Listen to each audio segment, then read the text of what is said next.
All right, people. So I suppose that we are live, and I have a ton of work to do. I just wanted to jump in and just see how everybody was doing. I know that probably for these lives, I think it's more people that already are subscribed. Kind of wind up getting here, but I just wanted to reach out and check out what was up with you all. And yeah, I don't know if you got any questions and things.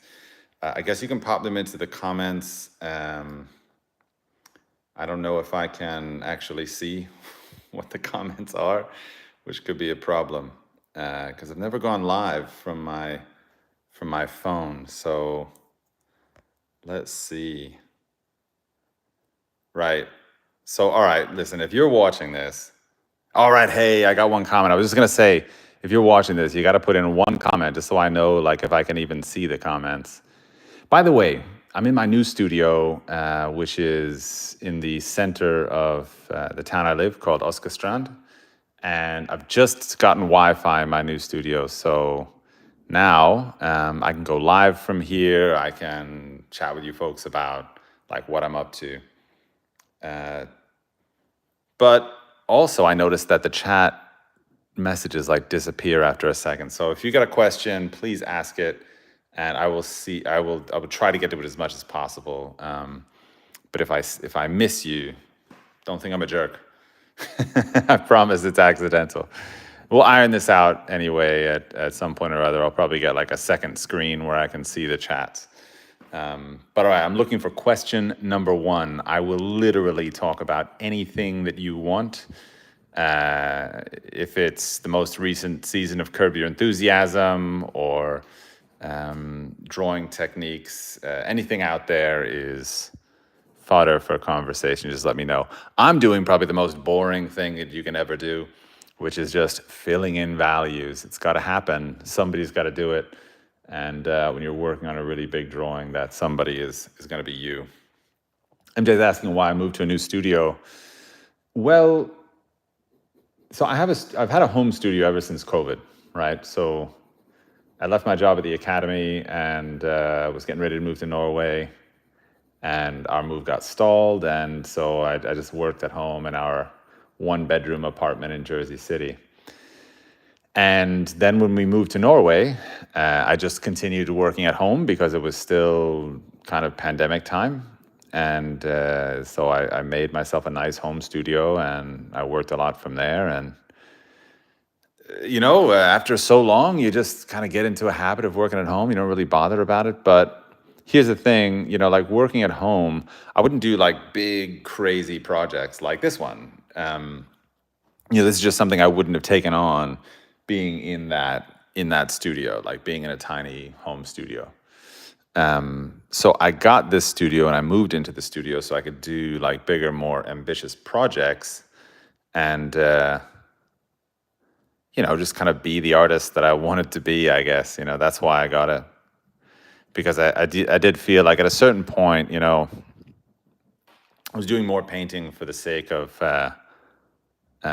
education than I was like actually making artworks of my own. And that kind of, after a while, that'll kind of bum you out. So I had to change the situation. Part of that was, getting a new studio.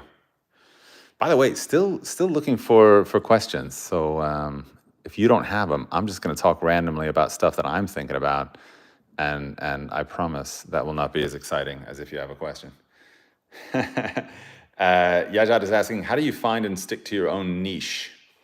And then Art Smith is asking, how do you get the desired value, and how do you know that's the right value? Yeah, your own niche. I think I spent a long time really confused about like what kind of paintings I was supposed to make. I looked at other artists around me that were very successful, and I looked at what they were doing, and I thought, oh, maybe some of that relates to what I do. I didn't really find that to be true eventually. And I found it very difficult to stick to my niche. I would do like a lot of different things. That being said, I always understood that it was realism. I always understood that I was going to be making paintings and drawings that looked like the thing they were of, and were in a way quite strictly that. They were not. I was not going to be making cartoonish versions of the things that I saw. I wanted to make them very realistic, and so that was always a kind of a benchmark for me, or a direction that I could take. And in that sense, I don't think I was ever particularly confused about what I had to do. I was just trying to get a lot better at that. But then within that, you can paint a lot of different stuff, right? You can paint and draw a lot of different subject matter. And I thought for a while, well, I have to tell a story. I have to be narrative. Maybe I want to make paintings about, I don't know, soldiers in World War II, or I want to make paintings about this or that activity. Eventually, I kind of discovered that, for me, none of those particular activities were really so much a part of my identity. They weren't really about me. They were just about something I thought was kind of cool, or some story I'd heard that was kind of cool. Eventually, and it sounds really small, maybe when you say it like this, but eventually to me, I thought, well, it's really just portraiture. And I've done a lot of commission portraits and things, but also I knew it was not only going to be that. I wanted to make the portraits that I wanted to make, and I wanted to say something with the faces of the people that I drew. That was it. It's very simple. It's not like a really complex, deep, artistic, shake the world and see what falls out kind of artistic goal, but eventually that's what I wanted. That's what I wanted to do, and so I had to kind of be true to that and kind of stick to that. So, I mean, for those of you out there pondering that question, you might be kind of judging yourself and thinking oh, it's not enough. It's not enough. It needs to be something more complex, or more deep, or more this, or more that. I don't know. I mean, a lot of times I think we are quite deep. I think we are quite meaningful just in ourselves, and kind of have this way of letting our self-doubt kind of creep in and say, no, surely not. Surely that's not enough that you just like that thing. That's not enough of a reason for everybody else to be interested. But I don't know. I mean, if you want to, you can take it as proof. All I do is kind of paint portraits. Don't do them as commissions. There's enough people interested and passionate about it that they're happy to watch my work and see what I do. So again, I don't think it's particularly complex what I do in some ways. In other ways, I think it's really profoundly deep and complex. It's a bottomless pit of complexity that you could fall down into kind of forever. So there is that aspect to it as well. But I think on the surface, the journalistic report on what I do doesn't make it sound too flash. I just draw heads, or I paint heads, So take from that what you will. Eddie Sedgwick is saying, what motivates you to be so productive? I think at the start, it was passion. When I was younger, I'm 42 now. When I was in my 20s and in my teens, it was passion. I knew I loved art, and I wanted to do stuff that was artistic. So whatever it was, I was going to do it. And that's the mentality that I took. Also, I came from the world of graffiti, so there's kind of a baked in kind of productivity in the world of graffiti. You're kind of always doing it, which eventually is something positive that I took from that experience, is that, I was always thinking of and working with the art that I was making. So it started as that. Eventually, that becomes a kind of ingrained habit, to where your thinking has been so long involved in this activity that that it shapes how you think, and what you think about, and the habits that you have. And so now uh, productivity is just a matter of waking up and breathing. I don't think I do anything. I don't do anything really special to like motivate myself extra. I've just kind of built my life around this process and around this activity. So everything I do is in one way or another kind of tied together with this. My wife is an artist. My job is arts education and being an artist in general. It's a little bit inescapable. I wonder what I would do if I had to do something else. would be the better question. Is how would I shape myself into somebody who has other things that they spend all their time on? If anything, that's maybe what's more challenging nowadays is trying to make sure that I live my life too. I don't just squirrel away all my time in the studio and never leave from there. So, yeah, different sides of the coin, I guess. Let's see, what other questions come in? I've got plenty of time because I got plenty of value to fill, and I want to answer the hot burning questions of the day. What tripod do I use?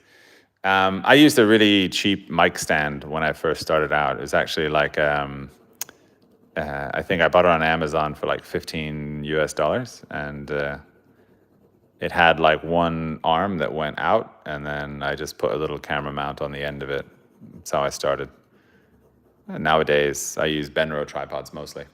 Patricia Clark says, I love portraiture, but worry about that there won't be people interested in buying portraits of random people that they don't know. Do you find that there's a market for portraits? Yep. There's a huge market for portraits. But here's the thing, like,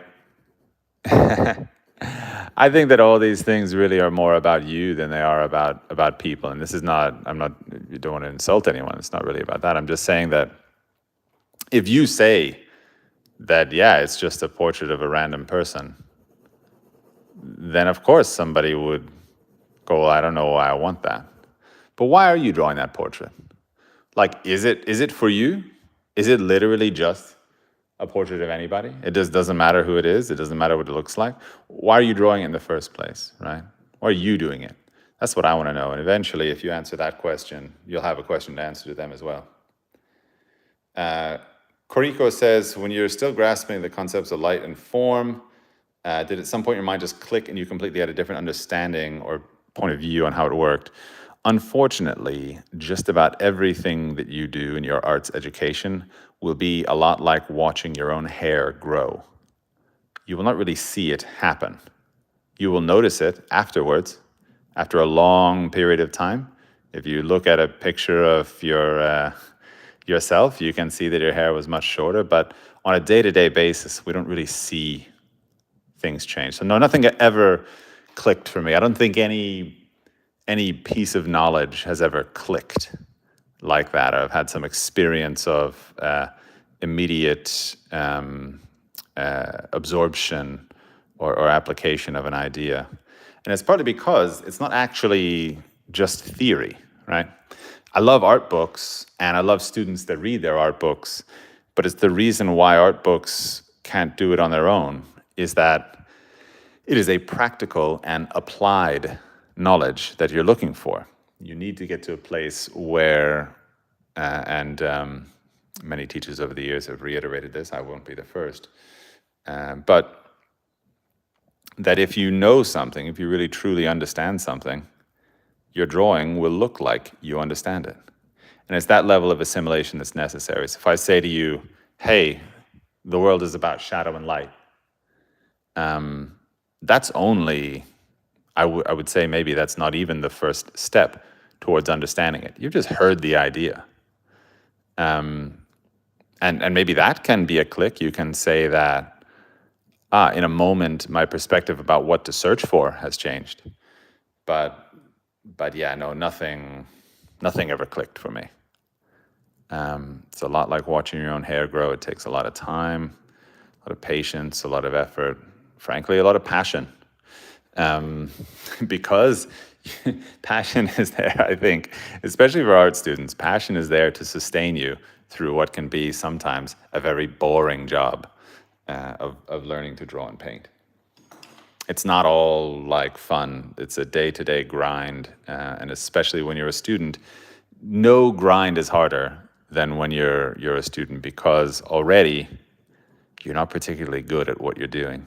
And so you need that extra motivation to keep going. Like for me, at the end of a work day, I'm usually a little bit jazzed up because I'm like, hey, I made this, I improved this drawing, or I pushed it forward, or I accomplished this thing that I wanted to do. For students, it's not really always like that. You could work really hard for a day on your painting, and this is going to break hearts out there. It happens all the time.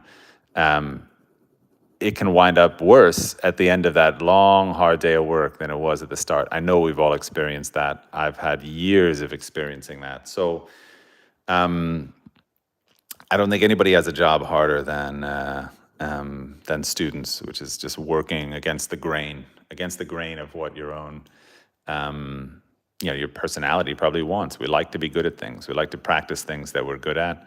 And so once you achieve a certain level of skill, I think actually that practice becomes easier.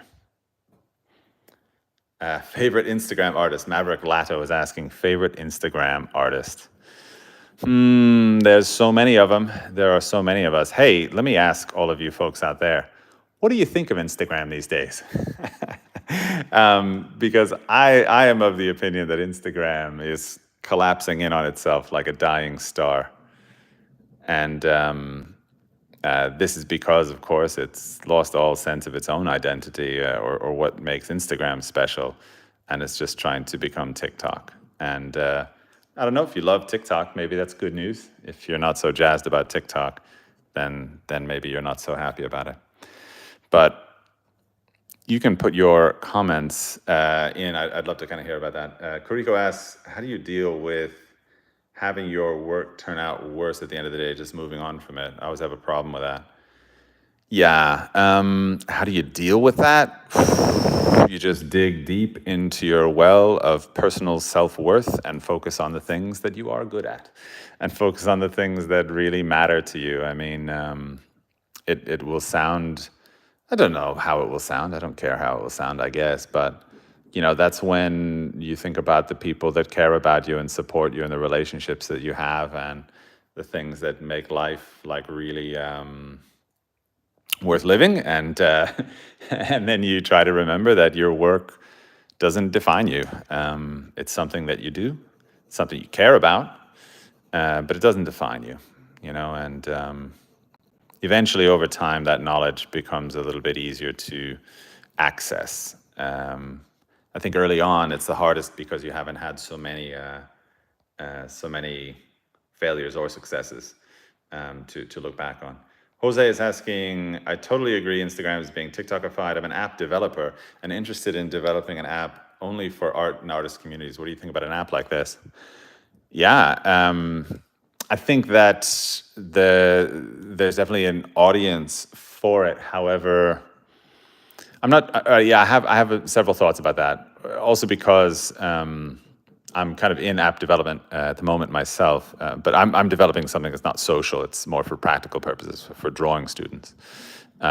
Stay tuned. Hopefully, in a couple of months, maybe we'll have a launch. But let's see how the development goes.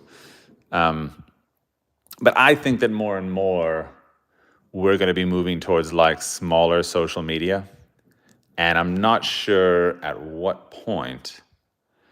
In the world of app development, it's not going to become so specific. Like, I've even thought, I should probably just develop an app just for my courses and for my community and for the people that want to interact, with me and with my work. Why wouldn't I do that at a certain point? And I believe that the creator economy is pushing things like closer to that inflection point where you won't have such a hard time making your own social media platform that you will need necessarily to kind of log into somebody else's. Immortal Sirens asks, from one artist to another, you inspire me. Once again, infinite power with your hand and imagination. Hey, really appreciate it. Really cool to have you here and just hanging out. Cody Stevenson is asking, do I ever use a blending stump? Yep, all of the time. Use blending stumps constantly. This is my blending stump here. It's as dirty as can possibly be, and I like it exactly like that. So that's what I do. Always using blending stumps. It just depends on what you use them for, you know? They're not there to create value. They're not there to create shapes and transitions. They're just there to literally just smooth things out a little bit. You know, that's it. It's not a complicated tool. Valerio Pilotti says, do you recommend a structural 3D approach to drawing or a 2D value-based approach? I will go on an atelier with 3D thinking behind a drawing, but I'm scared at the realism and value could lack. Hey, here's the deal. I absolutely 110,000% recommend both. I studied at a school that was profoundly visual, even to the extent that there was a kind of a shunning, I think, of the structural in a way. So structural drawing was kind of discouraged. I went on as a professional to realize that there was so much I needed to learn about structural drawing in order to achieve my goals. So I kind of went through another whole education to try and understand and realize how that worked. I think that thankfully art careers are long, student careers are long. You're always learning. And you will eventually want to learn both. Eddie Sedgwick is asking if I play pool. I definitely have in my lifetime played a lot of pool. When I was in my 20s, I just had an art studio and very little money. And around the corner, there was a really, really washed out old bar in Homestead, Florida called Simmons. And we'd go there and have a few drinks and play lots and lots of pool for a very long time. But, you know, a lot of people in their 20s have more time than they have stuff to do, which, you know, I look back on it now and I think of all the time that I had. Oh my goodness, it's such a luxury to have that much time nowadays. A lot of stuff keeps me busy, so not much pool or billiards in my life. Let's see. Any more questions coming in? I will be happy to get them. Let's see. Narelle House says, "Do you plan to do other digital paintings?" Yeah, I already do. I already have. Somebody from what's that? It's Clip Studio Painting or something like that. It's like a Photoshop alternative. They got in touch and see if I wanted to like do a YouTube video about like using their software, and eventually I don't think I'll do it just because it's kind of, yeah, I mean I don't really do like, I haven't up to this point done any kind of product placement on my channel, so I don't know why I would start necessarily, but I think it's a cool, like, yeah, like I definitely use a lot of digital programs to augment and to work on my studies for paintings. Yeah. The Collective X says, "Wow, haven't met anyone else who knows the old Homestead, Florida. What's the best approach to getting one's art out there?" Yeah, you know, I guess. All right. Well, all right. I'll say this. There's a lot of answers to that question. But in fact, I was just writing all right. So, all right. I need to back up for a second. As media gets faster and faster, I sound like some dystopian documentary narrator about 2022. But as social media gets faster and faster, I actually just want to get slower and slower. So I'm starting out a newsletter, which is essentially a blog. So on my website, StephenBaumanArtwork.com, that's not on my Patreon, but on my website, actually, I'm starting a newsletter that is basically slow art. I'm just talking about all the stuff that I think is interesting and meaningful for artists, and I'm sending it out to people's email addresses when they sign up for the newsletter. It's a super simple thing, and it allows me to, I think, deliver value the way that I want to. I don't want to always fit my thoughts and my reflections and my art life into a 15-second reel. Sometimes I just don't think that format fits. So the article that we're just wrapping up on, and it's not released yet, but stay tuned, is actually about audience building, because I think that definitely that has changed tremendously in the last 10 years, the last 5 years. That's changed so much in terms of your options to, as you say, like get your art out there. What's changed, I think, primarily is like how specific you're able to be. Because if the art market is this big, right, maybe the pocket of people interested in what you do is this big. And that's fine. It doesn't have to be bigger than that. You don't have to like reach everybody. In fact, if you try to please everybody, you're probably most likely to please nobody. So you really want to think about what you value and who you are and what your artwork is, I think, in advance of getting your artwork out there. Because you want to get it out there to the people who care about the same things that you care about. And they're not a generic, faceless audience. They're really specific people with specific values and things. So, like for instance, if I was to... Oh, wait, sorry, there's another question coming in that I'll get to in just a second. But it's how's college nostalgia for you tackle box life drawing?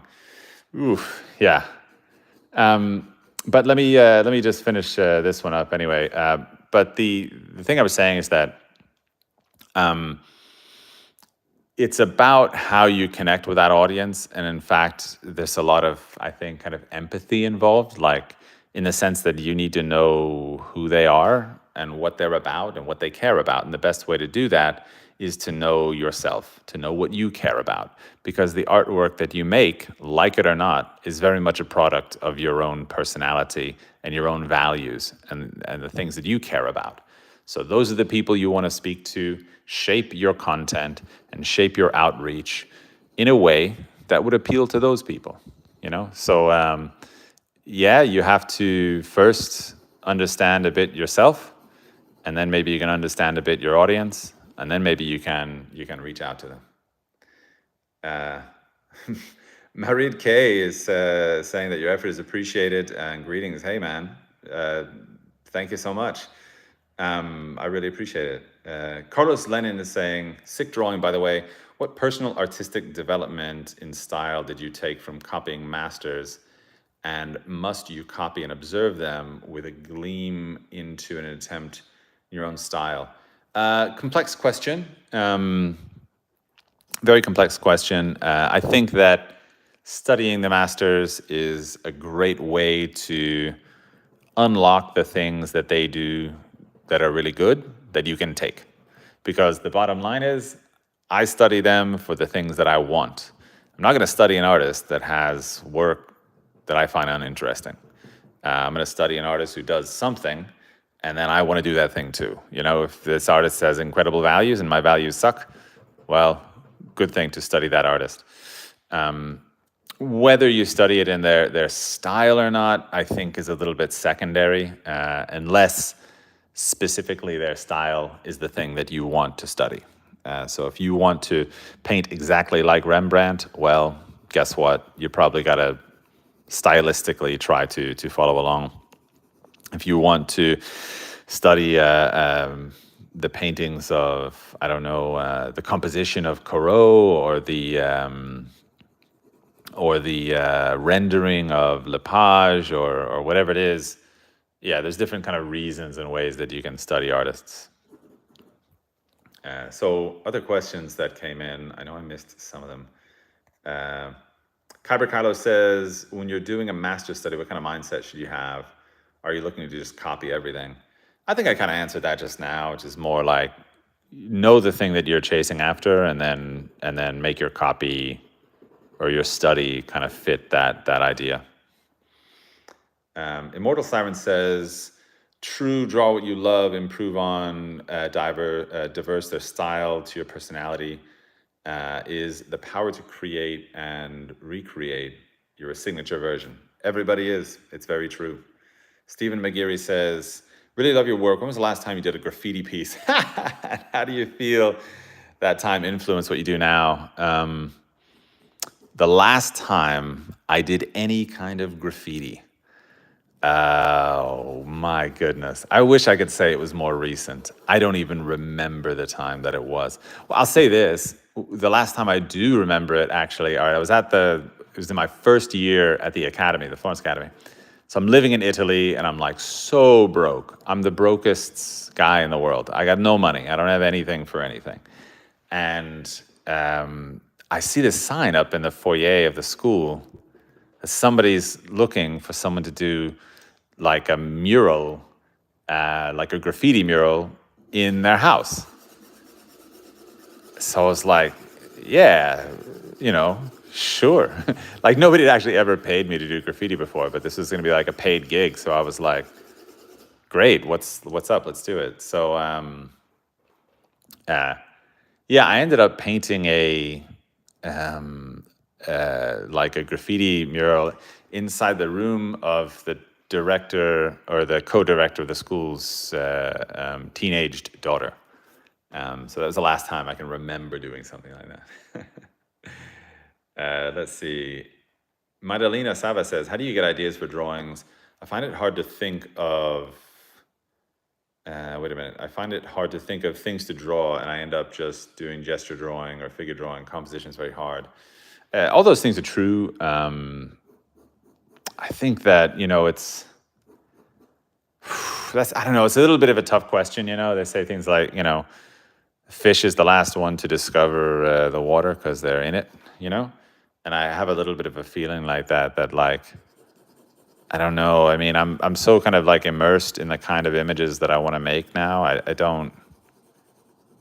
Yeah, I'm probably too far inside it to really tell you where I get it anymore. It's just kind of my life. And I'm not ducking out of the question on that, but it's just how it is. I wish I could give you a more helpful one. Let's see. Chris Sampson is asking, any tips for mature students taking their first observational drawing class in September? Yeah. I would say that the first tip is that you shouldn't expect that class is where the success will occur. You're not there to make a cool drawing. You're not even there to make a good drawing. You're not even there to make a decent drawing. You're there to learn like what the vision of that teacher and the concepts that that teacher is a master of, like what they have to offer in that respect. So just put your ego in a little package and leave it outside the door of the studio, and just go in and try to make a drawing that represents the things you're trying to learn. If you do that, I promise that you're going to get something out of the class.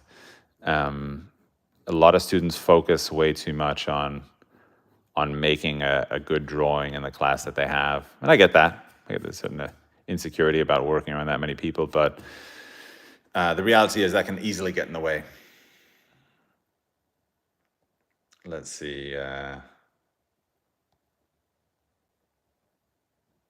Wow, a lot of questions coming in. I'm missing a lot of them, but how do you stay focused for the longest time when studying? I always get burnt out after 2 or 3 hours. Well, you probably need a break after 2 or 3 hours. I mean, but I guess it's a matter of having clear objectives, having like kind of clear goals. If you're studying realism, in a way, you're insulated, I think, from, not totally insulated from burnout, but in a way, like your goal is so clear, you don't really, yeah, you take a break and you come back and you just try and make it look more like the thing, So I don't have as much trouble about that, actually. Um, let's see. Questions. Julio Caesar asks, do you have any experience and plan to do any content on watercolor? I have experience with it, but I probably won't do any content on it. Just a Lonely Island in the Stream says, how do you get over the fear of messing up a nearly finished project? Van Gogh's quote, if you hear a voice telling you not to paint, then by all means paint, and that voice is silenced. Messing up a nearly finished project. Yeah, I guess I've been there, like for sure, on figure studies and things. All right, again, there's so many questions that like I feel like I have really dissatisfying answers, but I think this is kind of one of them. I think that as time goes on, there's less instance of that, just because the reason you're kind of messing up is either you don't know what the goal is or you don't have control over the materials to such an extent that you can go in and just change one thing. I do remember really well, trust me, as a student, I remember incredibly well wanting to change one little thing in a painting, and then by the end of the painting session, I'd repainted like the whole head or something. And it was just such a backbreaker. It was so like demoralizing when I would do that. But that really happened because I didn't have a good control over oil paint, and I didn't have a good control over values, and I wasn't as sure of my drawing as I am now. So without saying, fix those things, I'm not sure that there's a way that you really avoid that factor, because it's so, I think, tied together to having this kind of control over the materials. Let's see. Yeah, so somebody's asking if I've ever had tendonitis, and asking it many times. I've never had tendonitis, so I've never had to actually deal with it. Jose is asking, is food in Florence as great as they say? 100% it is, absolutely. You can walk into just about any restaurant in Florence and be assured that you're going to have a really good meal. In fact, I was just talking with a friend of mine about maybe taking a trip to Florence, and it's kind of a big part of it is that. Ruben Plamadov is saying, when doing more experimental drawings, do you work mainly with a preconceived idea, or you let the process lead you? I think that if you do too much of either one, you probably increase your chances of failing. So I try to have a really solid idea of where I think the thing needs to go, but then I don't really get married to that idea. I kind of let things evolve to where the picture is kind of taking them, I guess. So it's really a combination of the two, because either one of those, concentrated and without any balance, can quickly turn into a negative. You can kind of strangle an idea by only trying to produce what you think it should have been, instead of kind of going with the flow a little bit. Now, that being said, if all you ever do is kind of go with the flow, I feel like you put a pretty low ceiling on what you can really achieve and express from like a depth perspective, because you're just always making just an improvisation. I think ideally a plan should set you up for success in such a way that your improvising that is necessary to make things look fun and dynamic and interesting is supported by like a kind of a fail-safe that is a good composition.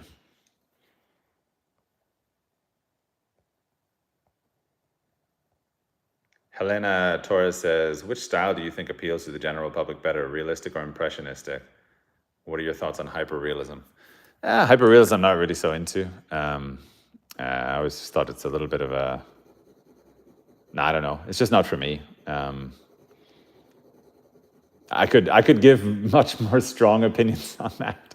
Maybe YouTube is the place for strong opinions. But I don't want to like make anybody feel bad if you're into hyperrealism. Like, super cool, go for it, rock the world. Do whatever you got to do. But it's not really for me. In terms of like impressionism or regular old realism. I think, I was talking earlier about audiences. It's really all about your audience. I think there's an audience for each. Like, speaking as like an online teacher, like I'm not really competing with other online teachers, I guess. There's enough people that want to learn out there for everybody. Like, and if people like your work and they connect with your values, then they'll want to study with you. So to me, I don't think that those two kinds of realism necessarily compete for the same population. I mean, probably a lot of people like both, and there's more than enough that again, like it's not. I don't think they really compete with each other necessarily. So sorry, unsatisfying answer, I know, but that's what I actually think about it. Let's see. Antonio's asking, who is the girl in your drawing, and what is the drawing painting about? This is a cool question. The girl in my drawing is a model that I've worked with for, oh my goodness, how many years have I been working with Alyssa? I think I first started working with her back when we lived in Jersey City. My wife and I lived in Jersey City, and she was just a model that I got in touch with through Instagram. I think she lived in Chicago at the time, and she bussed into New York, and we had a long photo session, and I've kind of been working with her ever since. So that's who it is. I think that in general, right, my work is not it's not narrative work. So in a sense, it doesn't matter. She's not a character that's doing something necessarily. I think that the underlying themes of my work are expressed a lot in the design, in the choices of the composition, in the choices of color, value, arrangement, shape. This is a lot of where the story in my artwork takes place. So in that way, it's very subtle. And so I feel like the appreciators of it, I'm like patting myself on the back, my work is so subtle. What I mean is the appreciators of my work generally have some level of familiarity with exactly what it is I do. And so I think they're able to read a little bit more clearly the things that I'm putting into my paintings. I would say that to me, a lot of the work that I do, especially recently with Alyssa, is about a combination of femininity and strength. So this contrast in between being sure soft and feminine, but also possessing like a kind of power inside of that. Like I think it's just a really fascinating idea to me, that contrast, and that's a lot of what I see in her. And I think it's one of the reasons I probably work with her a lot, is because I think that she, just as a person, like she personifies that in her appearance, like really, really clearly and really well. Now, when you look at my work, again, like I don't think that like as a literary narrative, that you look at my work and you think, oh, it's about this. No, I don't really think it's like that. I think so much of what we get from artwork is like a mood and is a vibe, and is ambient rather than like direct. So I think when you see the work, you will notice the attitude of the model. You will notice what the composition or the position of her on the canvas is conveying. Is she standing up straight in the top of the canvas, peering down on the viewer, right? There's a psychology in that. And so that's the places where I think I find a lot of expression in my own work. Even if, like I said, you're not going to write a story about exactly what it is I'm trying to say. Yeah, that was a long answer. Let's see. Emma Gilavu is asking, will the Atelier tier be available again on Patreon? It's still available. It's all available. Everything is there. Someone said they don't think they've ever signed up willingly for a newsletter. I get it. But like I said, I just think media is really fast, and I find that kind of boring sometimes. So I'm slowing it down. Um, let's see. Carolyn Highland is asking, how many terrible sketches did you have to go through before you finally reached a stage when you were really pleased with what you had created? Oh, so many. I probably still do some terrible sketches here and there, and I think it's quite natural to find yourself in that place, and that's totally okay. I'll definitely do bad work these days. My bad work, the basement for my work has definitely been raised over the years, but always I'll be a little bit self-critical and think, oh, that could have been better for this reason or better for that reason. So I'm probably still doing those bad sketches sometimes, I guess is the answer. But before I was really pleased with work, maybe I don't have a number for it, but I don't know. I don't think I ever liked any of my student work. Maybe there was parts of it I liked at the time, but like as a cumulative effort, I don't think I ever was really like, wow, this one, I got it, So let's say at least 4 or 5 years of study before I did something that at the end of which I thought objectively, oh, that's pretty good. But, I have ridiculously high standards. And I mean that exactly as it sounds. They're ridiculously high. They're too high. It can lead to a lot of dissatisfaction, a lot of discouragement. Thankfully, I'm also very stubborn. So even when I'm discouraged, I keep pushing on. So that's my relationship to satisfaction and dissatisfaction. Art by Aaron is saying, how do you advertise yourself to get people to buy your art? Just communicate, Marketing, which is what you're talking about here, marketing is about communication. And communication is about empathy. Empathy is about understanding. And if you focus on that aspect of it, I think that you can go a long way to help people understand your work, because reality is, you're saying, like, get them to buy it. I would replace that idea instead by saying, get them to understand the value of it, right? Because it's not really, nobody like needs to have art, So I don't think you're ever gonna like sell somebody on art. Like, hey, person walking off the street and you know nothing about art, let me sell this to you. I don't think it really works like that. I think that it's much more about finding your tribe, finding your people, knowing who they are, and showing them in the most honest way that you can, like how your work speaks to them and what your work has that they can understand. What's in it for them, I guess. Yeah. Genesis is asking, how important is perspective in multi-figure drawing, and if so, how does one start to learn perspective from multi-figure compositions? Well, I don't think you first start learning it by learning it for multi-figure compositions. I guess you probably learn the basics of perspective in any number of different places.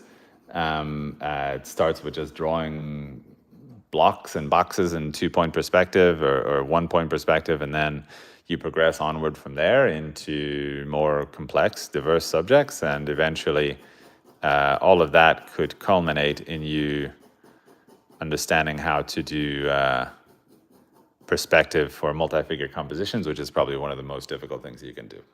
That would be my best guess. Chocolate Mike says, sometimes my high standards keep me from getting started. How do you get over that? Yeah, problems of motivation. I was saying earlier, I think like students have it the hardest, because they're already not good at the thing that they're doing. And I think one thing that makes it really easy to get started is to know that you're good at it and that you're going to get to express your expertise. That's really fun and exciting. Who doesn't love that? But if you don't have that, how do you insulate yourself? How do you make sure that you still have that desire to draw to start up? It's a tough one. I think that there's a lot of passion, I think, at that stage for students. A sustained passion for sure. You need to maintain that fuel and that passion.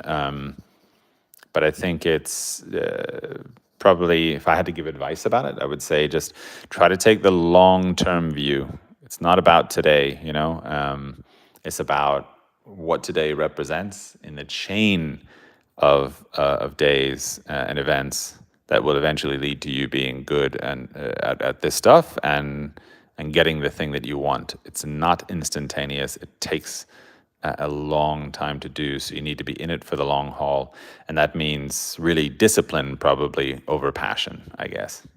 It's just like kind of going to the gym in that sense. I don't always want to go, but I know I should go. Let's see.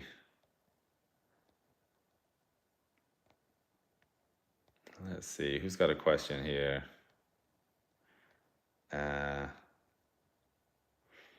Yeah, Loya Achara says that feels scared sometimes adding a dark value, and I could not transit the darker tone to lighter. Any suggestions? Probably your darkest value should be like the last things that you want to add. This is the way that I draw, and this is the way that I kind of teach drawing, is that you don't start with your darkest values and then work on transitioning out of them. I think you work on the transition and the form and the structure, and then all the way at the end, when you're doing the last thing in the drawing, you're putting in your darkest possible accent. This is because partially your darkest accent is also going to be the least movable aspect of your drawing. It's going to be the least flexible.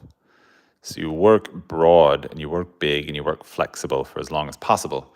And then, in the ultimate moment, when everything is where it's supposed to be, then you dial in your darkest value. So I say save it for the end. Let's see, Vacant35 says, fine artists tend to be a bit po-faced. I don't know what that means. In choice of subject matter with very subtle poses rather than maybe something more expressive or characterful. Is there a specific reason for this? I don't really know what the first part of the question means, so it's hard to say that I think realist artists do that.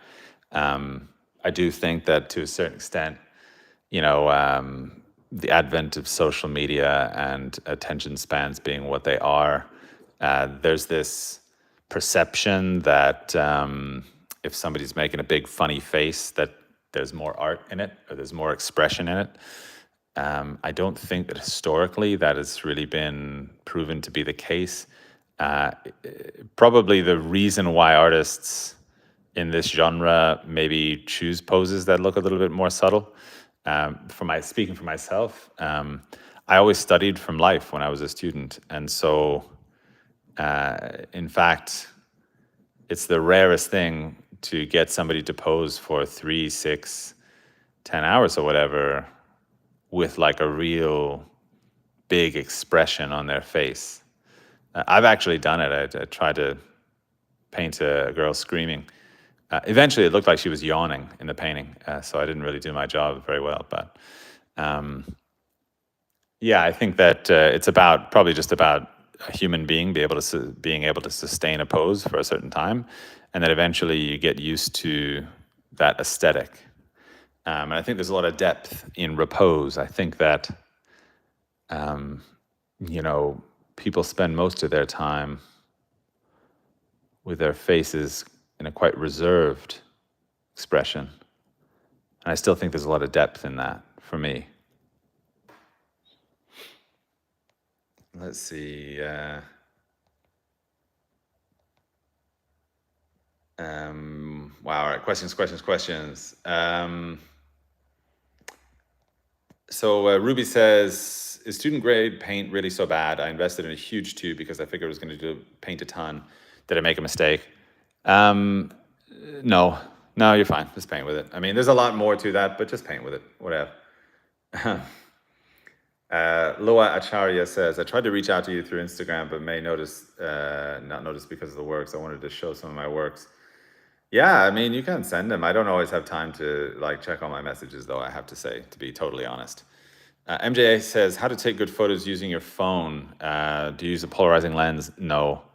If your phone has a good enough camera, it will do the job. If not, I don't really think that there's a lot of things you can do, because the polarizing lens, you got to understand, like takes a lot of the light away. And so you need a profound amount of light or a very sensitive camera to properly use a polarizing lens. Otherwise, you're not really going to get the greatest deal of benefit for what it's trying to do.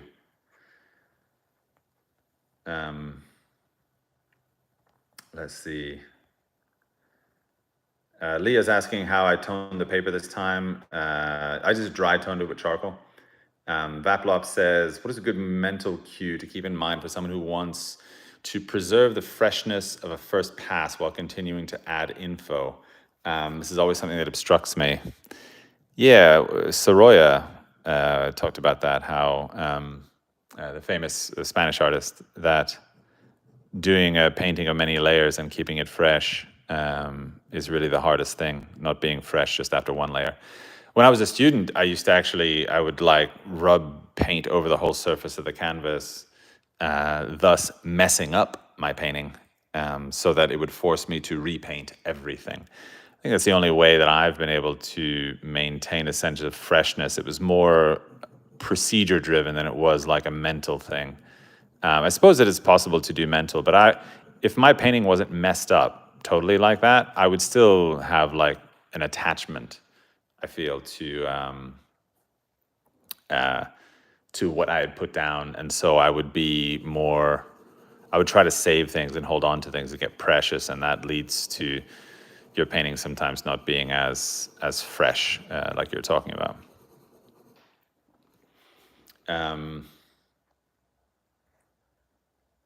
Let's see. Leah asks, have you ever thought of including some composition lessons on Patreon? Yeah, there's the next big topic that we're getting into on Patreon is actually color and color theory. So for color theory for oil painters, and it's a doozy. Like when you get into these big subjects like color or composition, there's so much that goes into it. So I gotta say, like, I've really been like breaking my brains over the color version of it and how to best execute that. I honestly haven't given a thought to composition. Maybe there will be a time for it. I think there could be a time for it, but let's see. I make no promises. Shred says, have you tested Midjourney AI, and do you think it's a threat to artists and illustrators? I have tested it. I don't think it's a threat, just because I don't think that you can replace actually what humans actually contribute to the artwork that they make. I think, sure, that there's some low-level illustration that it will probably contend with or even eliminate. But as far as like art and artists, no, I don't think so. I mean, it can't it can't be you, therefore it cannot replace you. So unless it is your goal that when you're working, all you do is just reproduce the thing that you see. If that's all you're doing, then maybe the camera already replaced you ages ago. But your distinct human voice is the value, and I don't care how good the AI is. It's not actually you.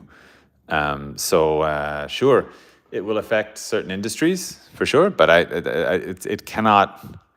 it does not possess the thing that makes art special.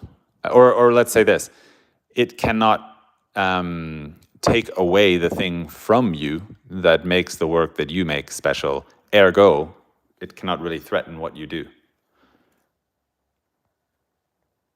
Anyway, I'm getting very deep about AI.